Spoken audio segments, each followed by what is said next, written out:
familia, que es una cuestión muy recurrente, que la gente está hablando en todas partes, no es algo que se esté hablando aquí en Estados Unidos solamente, sino que en todos los países de América Latina y también de Europa, la gente se está preguntando qué está pasando con la familia.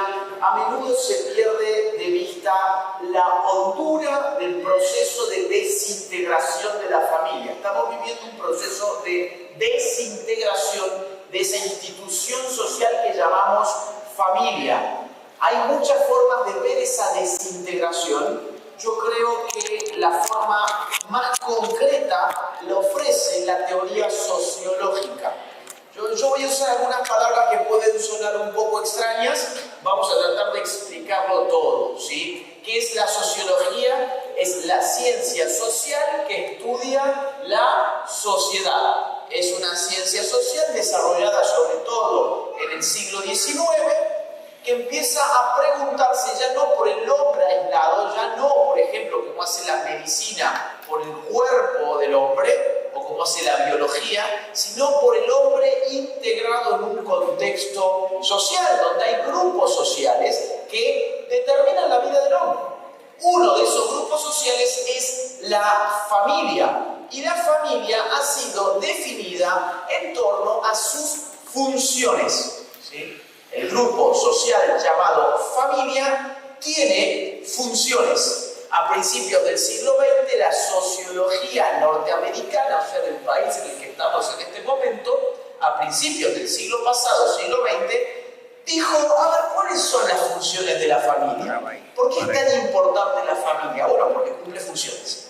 ¿Sí? ¿Cuáles son esas funciones? Por ejemplo, un sociólogo llamado Osborne dijo, las funciones son estas que ustedes ven ahora en pantalla. La familia brinda educación a sus miembros, a sus nuevos miembros, ¿sí?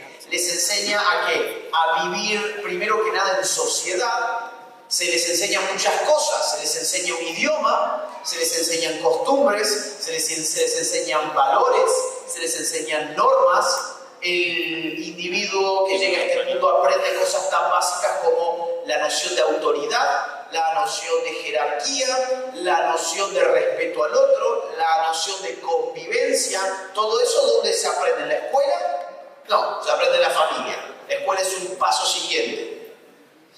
La familia tiene una función de protección. La familia es un entorno que protege a un individuo que no podría vivir por fuera de ese marco familiar. Los individuos llegamos al mundo en familias, ¿sí? Aparecemos en esta tierra en un entorno familiar que nos acoge y nos protege. ¿Por qué nos protege? Porque por nosotros mismos no podríamos sobrevivir. Es decir, hay una cuestión de supervivencia y de protección que va a acompañar a los individuos de esa familia a lo largo de su despliegue humano, a lo largo del tiempo. Es decir, en la familia los hijos están protegidos por los padres, la esposa está protegida por el esposo, hay un espacio de seguridad individual dentro de la familia. La familia tiene una función económica. Evidentemente en la familia se vive una vida económica, en el sentido de que los adultos trabajan para mantener a sus hijos y mantener al grupo familiar, ¿sí? Los adultos brindan vestido, techo, comida, alimentos, medicinas. Hay una dimensión económica que está definiendo una función clave de la familia como un grupo de sostén económico. Hay una función religiosa en la familia, es donde en primer lugar se escucha sobre Dios, donde hay un contacto con lo trascendente en el grupo familiar, no en otro lugar. Hay una reproducción de la religión que se da dentro de ese marco familiar. Y hay, por supuesto, una función afectiva.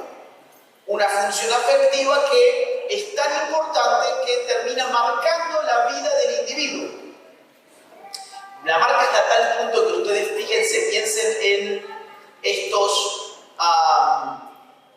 programas de la televisión donde vemos casos reales en Discovery, por ejemplo, ¿no? Un asesino en serie. Y cuando vamos a ver por qué mató a, no sé, 120 víctimas, dicen, ah, bueno, porque dentro de su entorno familiar vivió una situación de disfunción. ¿Le suena la palabra? Disfunción, tiene una familia disfuncional. El padre era un borracho que estaba totalmente ausente, el tío lo violaba y la madre lo golpeaba. Y entonces el tipo terminó matando a 120 personas. ¿Le suena más o menos esa narrativa? Bueno, suele ser la típica narrativa de los asesinos en serie. Y ya para no irnos a esos casos extremos, piensen ustedes en el psicoanálisis. ¿Qué hace el psicoanálisis? Empieza a escarbar en qué? En la niñez. Y va a tratar de reelaborar el vínculo entre los padres y el niño, que ahora ya no es un niño, sino que es un adulto, pero que ha, digamos así, basado sus traumas actuales en cuestiones que absorbió de niño. Entonces, la función afectiva marca al individuo prácticamente que de por vida, porque estructuramos nuestra psique en nuestro entorno familiar. Entonces, díganme ustedes si no es importante la familia como institución. Es fundamental, brinda por lo menos todas esas funciones. Ahora, yo sé que vamos a hacer un poquito de silencio porque necesito tener máxima concentración. Entonces, esto se reconoce, ¿saben cuándo? ¿Cuándo les dije que esto se elaboraba? Siglo XX. Principios del siglo XX, exacto, principios del siglo XX. A mediados del siglo XX, también en este país, pero en Chicago, la sociología de Parsons, que fue la sociología más importante en Occidente, creo yo, de mediados del siglo XX, va a decir la familia está viviendo un proceso de diferenciación funcional o de especialización. ¿Qué significa eso? Que está empezando a recortar sus funciones para concentrarse en una en específico. La familia está empezando a recortar sus funciones para concentrarse en una en específico. La sociedad moderna, esto es un poco complicado, pero traten de seguirme con esto. La sociedad moderna va diferenciando sus funciones, va diferenciando sus instituciones para que cada institución se haga cargo de una función. ¿Sí? ¿Qué es la sociedad moderna? Es una sociedad donde aparecen instituciones que se van haciendo cargo de una función, se especializan y concentran toda su energía en cumplir esa función. ¿Bien? ¿Cuáles creen ustedes de estas 5 funciones que hemos visto, que es la que la sociología de mediados del siglo XX va a decir, bueno, esa es la función que va a cumplir ahora mejor que nunca la familia? Hay una de estas 5 funciones que Parsons va a decir, bueno, está bien, estamos perdiendo todas las otras, pero la familia se va a especializar en esa función. El afecto. Efectiva. Excelente. ¿Vos lo dijiste? Bien, estás súper despierto. Excelente. El afecto. El afecto. O sea, ¿qué va a decir Parsons? Miren, a ver, educación. La familia se sigue haciendo cargo de la educación. No. Ahora hay una institución que está especializada en eso y que vamos a darle al chico por completo. ¿Cuál es esa institución? La escuela. La escuela. Exacto. La protección. No, bueno, la familia en verdad ya no va a ser un ámbito de protección. Va a haber una institución a la cual la familia, si tiene un problema de seguridad, va a llamar. ¿Cuál es esa institución? La policía. ¿Sí? Entonces, no vayan a tener, por ejemplo, ¿sí?, un arma dentro de su casa, porque lo que ustedes tienen que hacer cuando lo estén disparando a usted es llamar a la policía. No va a ser la familia un entorno de protección. ¿Sí? Eso se va a especializar en otra institución. Y así, en general, la economía, miren, la economía. Claro, en esa época tiene mucho auge un tipo de estado llamado el estado de bienestar. Y el estado de bienestar, ¿en qué se basa? En darle a los individuos qué cosas. Bueno, es como la pandemia ahora, digamos, se le dio cheques y subsidios y después viene un proceso inflacionario, evidentemente. ¿Sí? Entonces, claro, es que esto es así. Querés el billete, tómalo y después no te quejes de la inflación. Pero ese estado de bienestar, ¿en qué situación va a dejar, por ejemplo, a la familia con esta función? Y en una situación totalmente subalterna, porque ya no es a ojos de, por ejemplo, los hijos, que el padre se está ganando el sustento con su sudor, sino aparece un gran padre que se llama Estado, gobierno. Gobierno, exactamente. ¿Sí? Se va entendiendo, digamos, cómo empiezan a perderse las funciones. Y ni hablar del tema de la religión, porque vamos a entrar en procesos de secularización, donde la religión ya dentro del entorno familiar no va a seguir cumpliendo el papel reproductivo que cumplía antes. Reproductivo en un sentido cultural, no biológico, ¿sí? Entonces, claro, ¿cuál me queda? Me queda el afecto. Lo que vos dijiste, yo ahora estoy explicándolo por qué, pero tu noción fue genial. Me queda el afecto. Ahora, pasado el tiempo, hoy nosotros podemos decir, esa especialización fue terrible, porque lo que se esperaba, que era que el afecto pudiese agudizarse, en verdad entró también en crisis. ¿Por qué? ¿Por qué entró en crisis? Porque lo que no contempló esa sociología es que eso es un sistema. Yo no podía cortar funciones sin afectar las otras. El afecto de la familia se basaba en el cumplimiento de las otras funciones. El afecto de un hijo con su padre, por ejemplo, el afecto filial, le vamos a llamar de esa forma, el afecto filial se basaba, por ejemplo, en que sus padres pudieran transmitirles saberes, en que entonces los hijos pudieran tener admiración por sus padres, en que sus padres pudieran transmitirle una visión sobre el mundo, en que sus padres pudiesen tener, digamos, una autoestima económica, ¿sí? En que sus padres se presentaran como personas que los protegían. Ahora, si sacamos todo eso de escena, nos quedamos con un afecto líquido, un afecto que está sostenido por nada.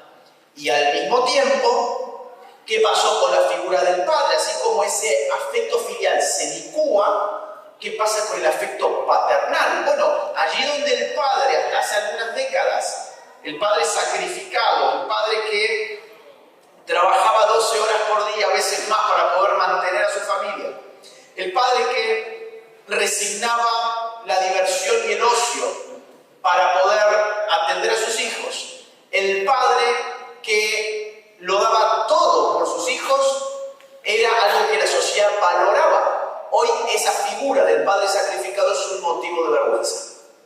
Hoy nadie quiere dar la impresión de ser un padre sacrificado. Hoy eso es un motivo de vergüenza. ¿Por qué? Porque la familia no se basaba en ninguna retribución.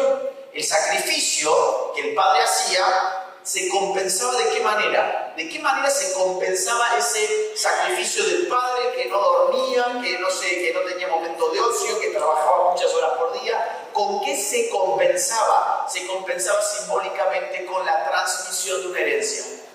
Yo reproduzco en mis hijos, ¿qué cosa?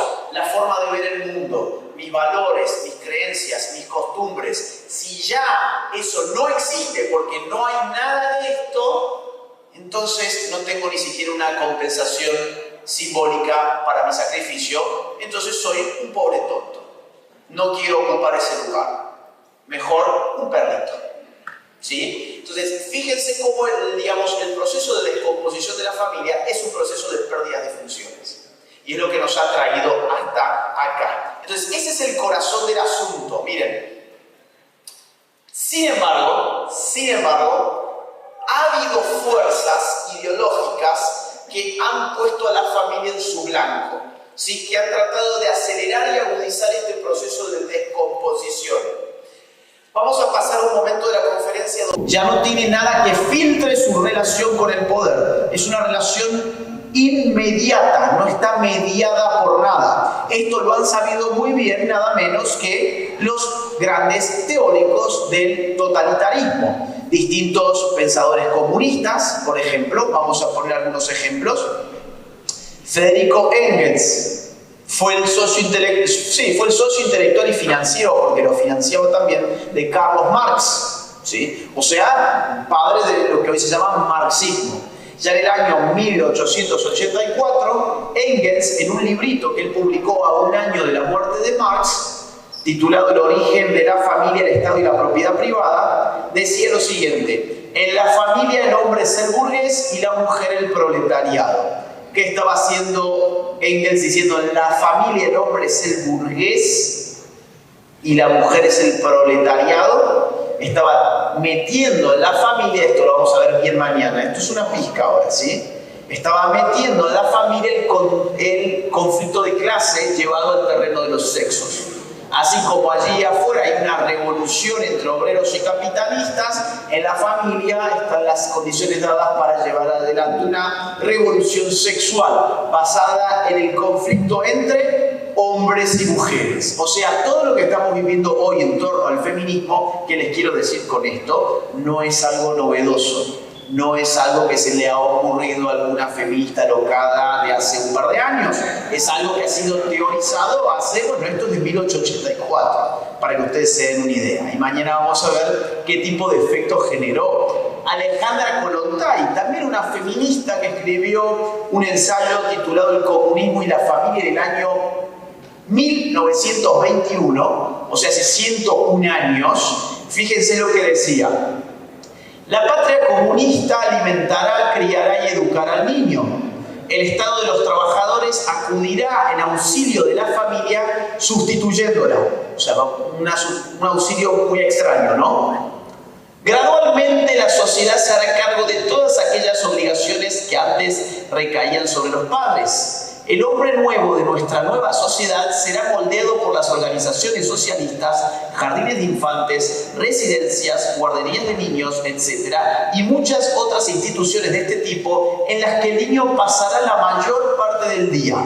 Fue escrito hace 101 años. Díganme ustedes si esto fue ciencia ficción, que en ese momento parecía ciencia ficción, o se asemeja al cuadro de la realidad que podemos observar hoy.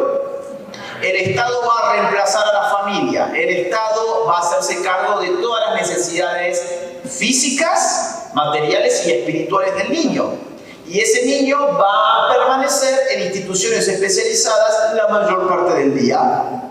Es exactamente lo que estamos viviendo hoy, solo que en este momento se suponía que esto era un plan socialista. Por eso el título del ensayo es El comunismo y la familia. Pero hoy esto es la realidad de países socialistas o capitalistas como este.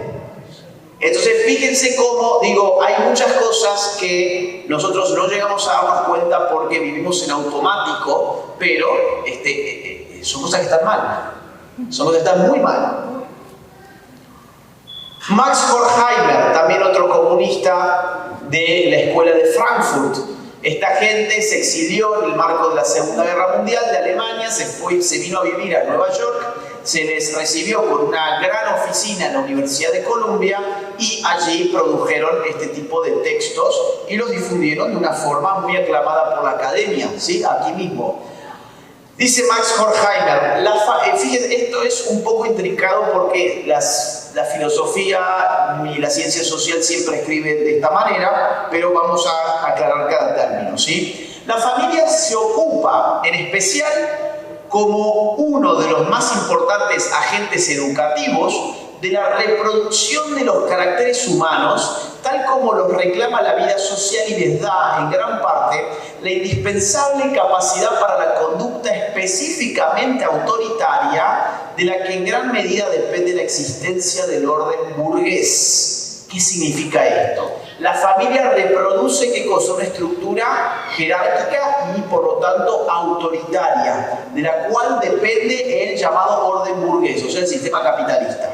¿Sí? ¿Qué significa que la familia reproduzca una estructura autoritaria? Bueno, que el niño llega al mundo en un grupo que no es horizontal, sino que es vertical. Es decir, el niño tiene que responder a su padre, tiene que seguir las normas de su padre. Hay, digamos, una relación de disciplina y de obediencia de una parte para con la otra. Y eso, dice la escuela de Frankfurt, esto es década del 30 del siglo pasado, ¿qué dice la escuela de Frankfurt? Dice, bueno, esto hace que el individuo ya aprenda a obedecer y ya aprenda, por ejemplo, llevar esa primera relación con sus padres a la fábrica. Entonces el obrero no hace la revolución porque está acostumbrado a respetar el sistema de autoridad. Entonces, ¿qué tenemos que hacer con la familia? Y pues ponerle palos en la rueda. Si somos comunistas y queremos llevar adelante revoluciones revoluciones comunistas, empezamos a ver que hay instituciones en la sociedad que predisponen al individuo para reproducir el orden burgués o el orden capitalista. Por lo tanto, tenemos que socavar esas instituciones. Esto, digamos, está clarísimo desde hace mucho tiempo. ¿Cuál es el problema? El problema es que cuando uno argumenta este tipo de cosas, se le acusa automáticamente, son teorías de la conspiración. No, no son teorías de la conspiración. Basta, digamos, esto es tan fácil como sentarte a estudiarlo un poco. Pero la gente hoy se defiende muy rápidamente de aquello que no ha estudiado y que no conoce, acusando a su interlocutor de teórico de la conspiración. No, estos son textos además muy conocidos, no son documentos secretos, es decir, es filosofía social. En este caso de la década del 30, donde vemos que el proyecto comunista en Occidente depende, entre otras cosas, de socavar la institución familiar. Incluso, miren, fíjense cómo en el año 1936 ya está claro el tema de la mujer y su papel dentro de la familia. Miren esto. La mujer, en cuanto se doblega ante la ley de la familia patriarcal, ¿pensaban ustedes que eso del patriarcado era algo de estos años? No. La mujer, en cuanto se doblega ante la ley de la familia patriarcal, se convierte en un momento que reproduce la autoridad en esta sociedad. Claro, la mujer es un factor, hoy la gente piensa que es un factor revolucionario, ¿no? Hoy piensa, la mujer es el sujeto revolucionario del siglo XXI. Bueno, mirá, los comunistas decían exactamente lo contrario en el año 1936. ¿Por qué se les aparece a ellos como conservadora la mujer? Bueno, imagínense ustedes, llega el obrero a su casa y ese día ha tenido una visita del Partido Comunista y que lo han animado a hacer la revolución proletaria y están cenando con su mujer y el obrero le dice a su mujer, ya lo decidí, mañana me voy a sumar a la revolución. O si quieren vamos a bajarle un peldaño, voy a hacer la huelga general. Mañana voy a hacer el paro, voy a hacer la huelga. La mujer le pega 3 cachetazos y le dice, vos tenés que traer el pan a esta casa, así que mañana vas a trabajar como todos los días. ¿Sí? Por eso, en la medida, pero, así como la mujer doblegada a la familia patriarcal reproduce la autoridad en la sociedad, si yo desencajo a la mujer de la familia, tengo un elemento revolucionario. Y ese es el punto.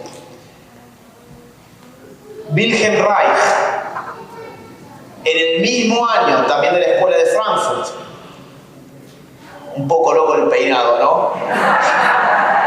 Escuchaba sus murmullos. Piensa exactamente lo mismo. Miren, el principal lugar de la gestación de la atmósfera del conservadurismo es la familia coercitiva, le dice. ¿Qué es la familia coercitiva? Papá, mamá, hijos. ¿Sí?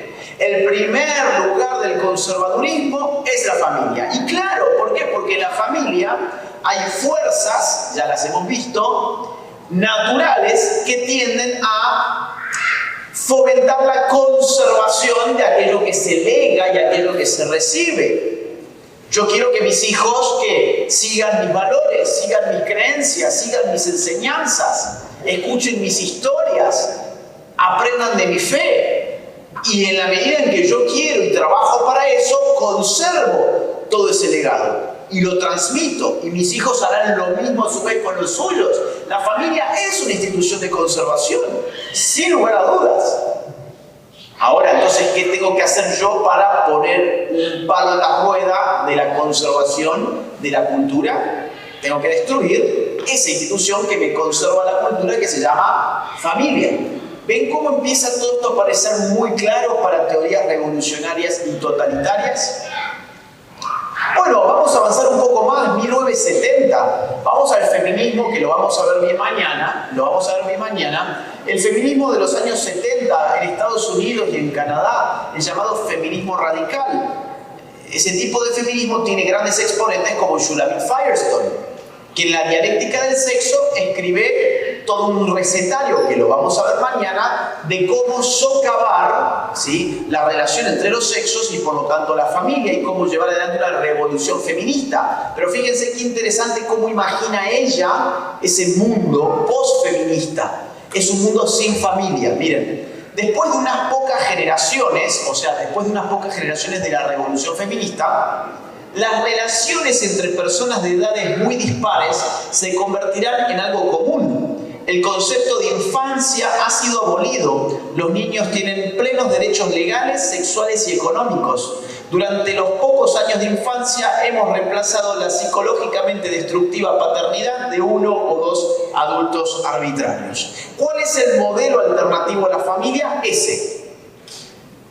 Ahora, fíjense en qué descansa ese modelo. Ese modelo descansa en el Estado. Darle plenos derechos sexuales, ¿qué más decía? Económicos y legales, implica que su nuevo padre pasa a ser el Estado. El padre va a ser el que les provee, el Estado va a ser el que les provee, que los educa, ¿sí?, que los contiene, que los protege. Y así hemos reemplazado, ¿qué cosa? La paternidad de dos adultos arbitrarios. Bueno, arbitrarios tienen pocos, que son los que lo han engendrado. Pero así como ella lo presenta. Vamos mucho más acá, miren, Xenofeminismo es el último libro de esta feminista británica que salió hace 4 años aproximadamente. O sea, yo estoy dando saltos muy grandes en el tiempo, pero para mostrarles que hay una continuidad entre todas estas ideas y para mostrarles que hoy no estamos acá porque todo esto cayó del cielo, sino que realmente ha habido una continuidad teórica y por lo tanto práctica de las cosas que hemos estado viviendo. Helen Hester, esta feminista británica, nos presenta 2 modelos de familia en su último libro llamado Xenofeminismo. Ella nos habla por un lado de una xenofamilia y por otro lado de una sinofamilia. Fíjense la diferencia entre el prefijo xeno y el prefijo sino. ¿Cuál es la diferencia? Piensen ustedes en una palabra mucho más conocida, xenofobia. ¿Qué es la xenofobia? Por ejemplo, sería la aversión al extranjero. La aversión al extranjero. ¿Qué sería una xenofamilia entonces? Una familia entablada con extraños. ¿Cómo con extraños? Si la familia se basa en una proximidad incluso de la propia sangre. Bueno, vamos a leerlo. Ella dice así: xenofamilia es mejor que sinofamilia. Es una fórmula que favorece una solidaridad orientada hacia afuera con los extraños, los desconocidos y la figura de los compatriotas. Lo que necesitamos, por así decirlo, es desfamiliarizar a la familia biológica y al mismo tiempo refamiliarizar redes alternativas de solidaridad e intimidad. Hay que desfamiliarizar a la familia biológica. ¿Cómo se establece la familia biológica? ¿A través de qué? A través de la reproducción. Es decir, yo genero una familia biológica cuando traigo vida al mundo. ¿Sí? Ahora, ¿qué significa entonces desfamiliarizar a la familia biológica? Y elaborar otro tipo de vínculos con los extraños. Significa no reproducirlo.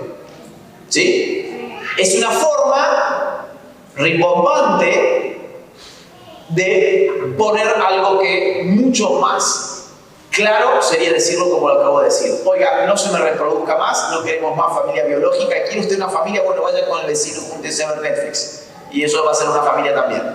¿Sí? Con los vamos a ver un ratito, yo ahora voy sentando las bases para que todo lo que después se vaya entendiendo con los animales. De hecho, miren esto. La gran académica de Norteamérica, la gran filósofa norteamericana de los últimos años, ¿sí?, Donna Haraway, plantea en uno de sus libros lo siguiente: que los seres humanos de este planeta puedan ser nuevamente 2 o 3 mil millones aproximadamente, y en este tiempo ser parte de un bienestar cada vez mayor para diversos seres humanos y otros seres. Ella quiere que seamos 2 o 3 mil millones, no más. ¿Saben cuántos millones somos hoy? Prácticamente 8 mil millones. Prácticamente 8 mil millones. O sea, ¿qué hacemos con esos 5 mil millones que sobran? Sobran. ¿Sí? Y además queremos que el bienestar, claro, si somos más, bueno, hay que ir repartiendo la torta también. Y además hay otros seres que cada vez nos importan más que los seres humanos.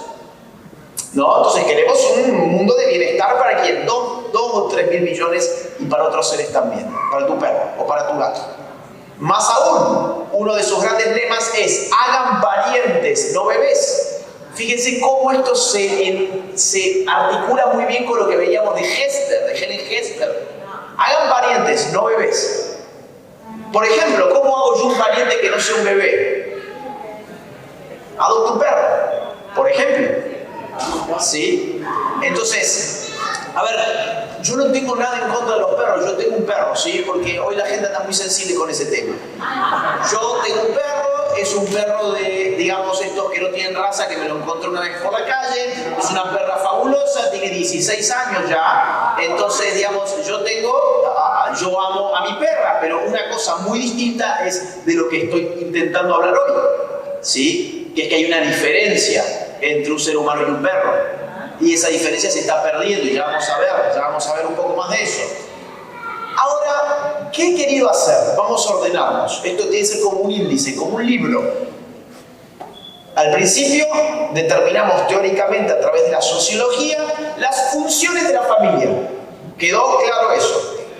Segundo lugar, ¿qué hicimos? Vimos cómo desde el siglo XIX hasta hoy proyectos totalitarios han planteado la abolición de la familia como una necesidad política. Y ahora, ¿qué vamos a hacer? Vamos a ver cómo se estructura ese tipo de ataques. Cómo en la práctica hoy esos ataques están siendo dirigidos de muchas formas, muchas de las cuales no llegamos a percibirlas bien a veces. Primero que nada, hay una deconstrucción de lo que significa la palabra familia.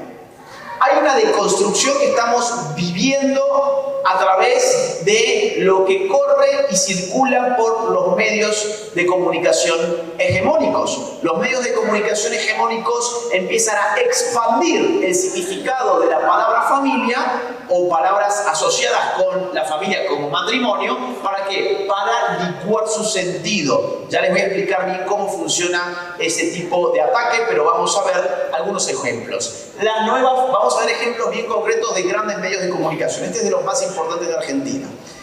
Las nuevas familias ensambladas, homoparentales, monoparentales y de adopción múltiple. ¿Saben qué es la adopción múltiple, por ejemplo?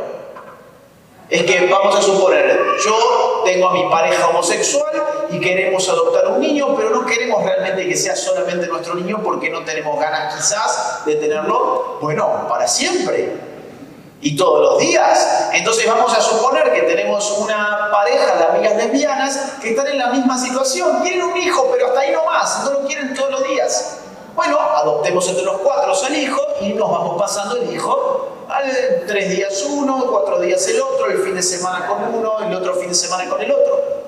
Eso se llama adopción múltiple, por ejemplo.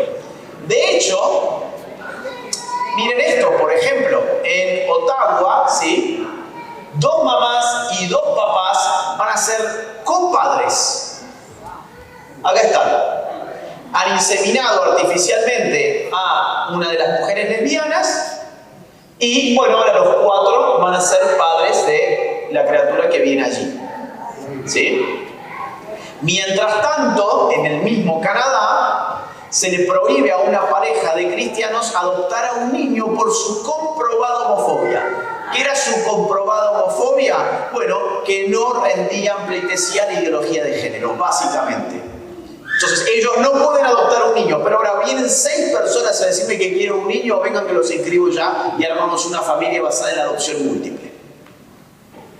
Vamos a ver ejemplos que son ridículos y mueven a la risa, pero porque la risa es una forma de subversión. Vamos a verlos.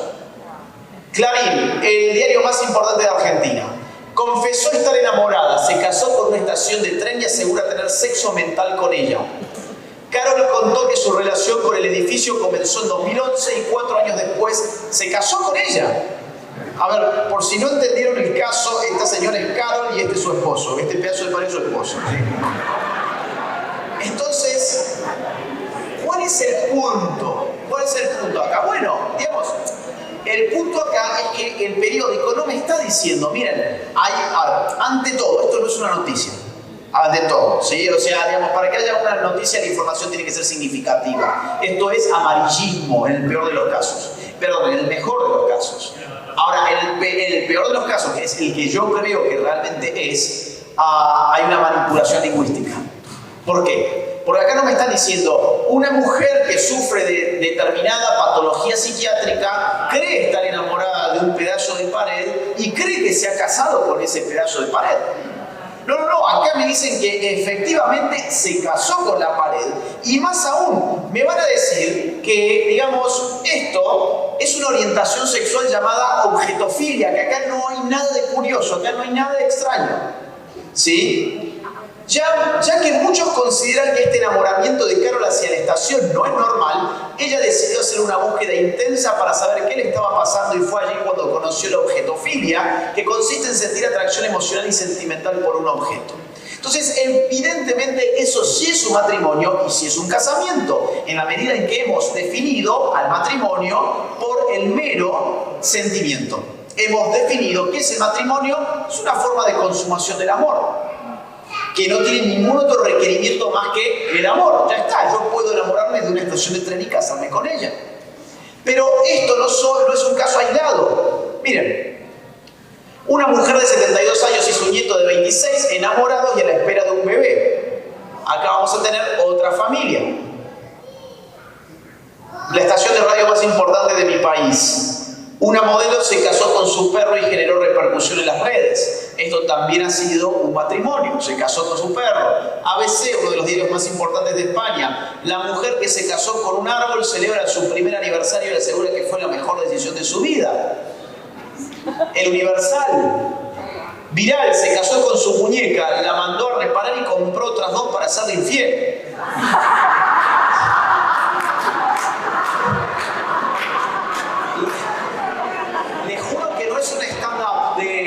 De Comedy Center, ¿eh? O sea, esto es lo que aparece en los periódicos más importantes de nuestros países. No estamos hablando de un blog de comedia, es el Universal. Infobae, insólito, un japonés se casó con un holograma que tiene la forma de un personaje de anime. Un joven estadounidense va a la justicia para poder casarse con su notebook. Un ingeniero chino se casó con un robot que él mismo construyó. Entonces, ¿qué hay detrás de esto? ¿Hay simplemente una situación cómica? No, hay algo mucho más concreto que es, y atiendan bien, la expansión del campo semántico de un significante. ¿Qué significa esto? Bueno, un significante, ¿qué es? Es una palabra, un conjunto de signos que me forman una palabra. Vamos a decir la palabra familia o la palabra matrimonio. Me apuntan a un tipo de objeto. Si yo expando ese campo semántico, si yo expando el campo de su significación y empiezo a llamarle a todo matrimonio o empiezo a llamarle a todo familia, pues esa palabra que pierde su capacidad de significar. Vamos a suponer, esto es un micrófono, ¿sí? ¿Todos de acuerdo, no? Es un micrófono. Vamos a suponer que yo ahora digo, bueno, miren, esto también se llama micrófono, el proyector se llama micrófono. El atril se llama micrófono, la pantalla se llama micrófono, sus sillas se llama micrófono. Este dispositivo también se llama micrófono, la computadora se llama micrófono, la botella de agua se llama micrófono. Y yo ahora les digo a ustedes, pásenme por favor el micrófono. No van a saber qué hacer. ¿Por qué? Porque licué en la capacidad de significar de la palabra micrófono. ¿Cómo? Expandiendo su campo semántico, expandiendo la cantidad de objetos a los cuales esa palabra refería. ¿Bien? Es exactamente esto. Yo expando, incluso paródicamente para que la gente se divierta, expando el campo semántico de la palabra matrimonio o familia. ¿Y qué hago con esas palabras? Les licúo el significado. Ya no significan nada porque significan todo. Cuando algo significa todo, significa nada. ¿Por qué? Porque no tiene capacidad para referir en concreto a algo que sea identificable por los otros sujetos comunicantes. ¿Se entiende? Miren, lo que hablábamos recién. Otra forma de ataque, guste o no guste, es la elevación del animal a una situación por lo menos de igualdad con el hombre. ¿Sí?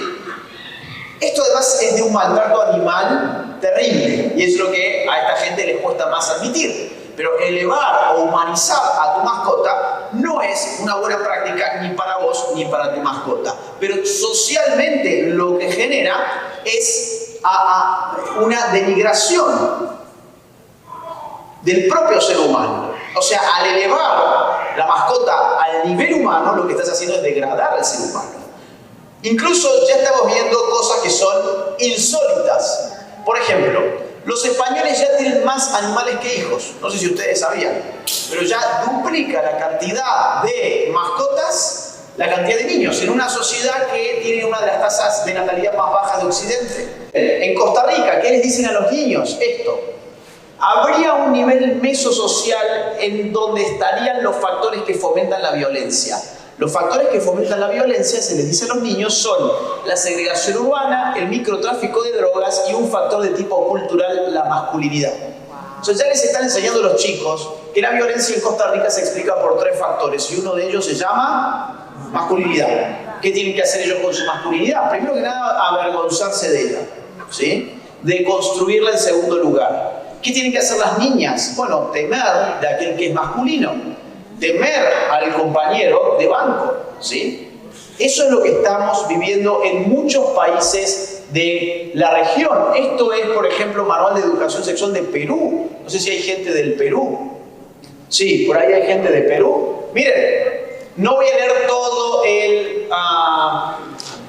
este texto, pero vamos a ver la actividad que está acá abajo. Miren. ¿Qué podría hacer el profesor para que los y las estudiantes cambien sus estereotipos de género? Dice, pero ¿desde cuándo la función del profesor es cambiarle a tu hijo el estereotipo de género? O sea, ¿desde cuándo el profesor dando educación sexual tiene que lograr que vos cambies tu expresión de género? ¿No te gustan los vestidos porque sos un niño? Bueno, yo tengo que cambiar eso para que empieces a querer usar una falda, por ejemplo. Eso no es la función de un profesor, pero estos manuales parten de la premisa de que sí lo es. Y por eso se meten hasta en la intimidad más privada de los hijos de ustedes mismos. O sea, quiero que hagas un cuento, pero tu personaje hombre tiene que parecer una mujer. Y tu personaje mujer tiene que parecer un hombre. De eso va la cosa.